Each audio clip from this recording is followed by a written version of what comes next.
आणि यावेळी शेतकऱ्यांनी नेमक्या काय काय मागण्या केलेल्या आहेत कर्जमुक्ती संदर्भात बघूया। कर्जमुक्ती मागतोय आम्ही, पण हो बिल्डिंग बांधायला कर्जमुक्ती नाही मागत आहे, शाही थाटात लग्न लावायला कर्जमुक्ती नाही मागत आहे। आमचा बाप आमच्या कन्यादानापर्यंत टिकला पाहिजे म्हणून आम्ही कर्जमुक्ती मागतोय, फक्त आणि फक्त म्हणून आम्ही कर्जमुक्ती मागतोय, याची दखल घ्यावी। साहेब, सरकारने आता नवीन उपक्रम राबवला, 5 वर्षात उत्पन्न डबल करणार।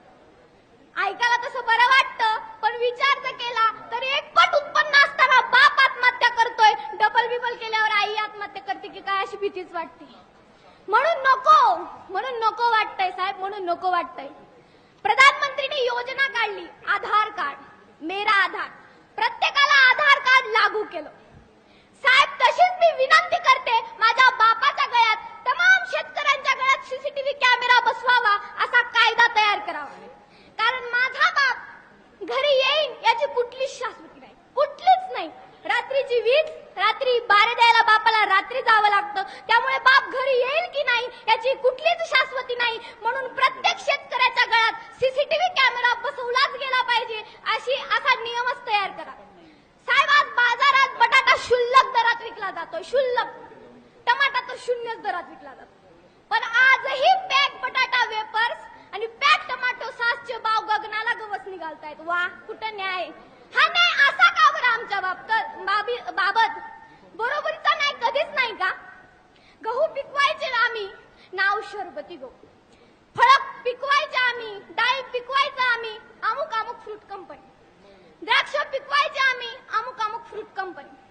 म्हशी आमच्या, गायी आमच्या, हात दुखस तोपर्यंत बापाने दूध काढायचं, आगे आगे बढ़ता इंडिया, अमोल दूध पिता है इंडिया। टीका टिप्पणी करायची नाही, टीका टिप्पणी करायचं माझं वयही नाही, पण जे दिसतंय तेच सांगते। अमोल माझ्या बापाचं नाव नाही, अमोल माझं नाव नाही, अमोल माझ्या गाईचं नाव नाही, अमोल माझ्या म्हशीचं नाव नाही, अमोल दूध पिता है इंडिया। असा न्याय, असा उलटा न्याय 2014 मध्ये वाटलं आजचे दिन येतील, आमचेही आजचे दिन येतील। कारण चहा विकणारे देशाचे पंतप्रधान, फळभाजी विकणारे महाराष्ट्राचे उपमुख्यमंत्री होतात, तर आमचे दिवस येतील असं वाटलं, पण उलटच झालं। चहा पिकवणारा आजही आत्महत्याच करतोय आणि भाजीपाला पिकवणारा आजही आत्महत्याच करतोय। ही दुर्दैवी परिस्थिती आमच्या बाबतीतच का? आत्ताच माझ्या भगिनीनं आत्महत्या केली, कारण हुंडा। मीडियाने चांगलाच मुद्दा उचलला, त्याबद्दल त्यांचे मनपूर्वक आभार। पण आजार ताप आणि इंजेक्शन खोकल्याचं दिल्यासारखं झालं। साहेब, प्रत्येक क्षेत्रामध्ये हुंडा आजही दिला जातो, आजही घेतला जातो, पण आत्महत्या शेतकऱ्याचीच पोरगी करते, म्हणून शेतकरी कर्जमुक्त झाला पाहिजे हा मुद्दा कुठंच आढळला नाही, कुठंच नाही। हे आमचं दुर्दैव। साहेब, आज काही करायचं म्हटलं तरी शिक्षण महत्वाचं, कारण आज शिक्षण काळाची गरज आहे। खरंय, आम्ही शेती करतो, आमचा बापही शिक्षण घेतो, अधिकारी व्हायचं म्हटलं तरी शिक्षणच घ्यावं लागतं। असा कायदा तयार करायला हवा, कोणतंही शिक्षण घ्यायचं असेल तर 2 वर्ष शेती केली पाहिजे, तरच नोकरी मिळेल, तर यांना आमच्या वेदना, तर यांना आमचे कष्ट, मेहनत कळेल, निदान ओरडणं तरी बंद करतील।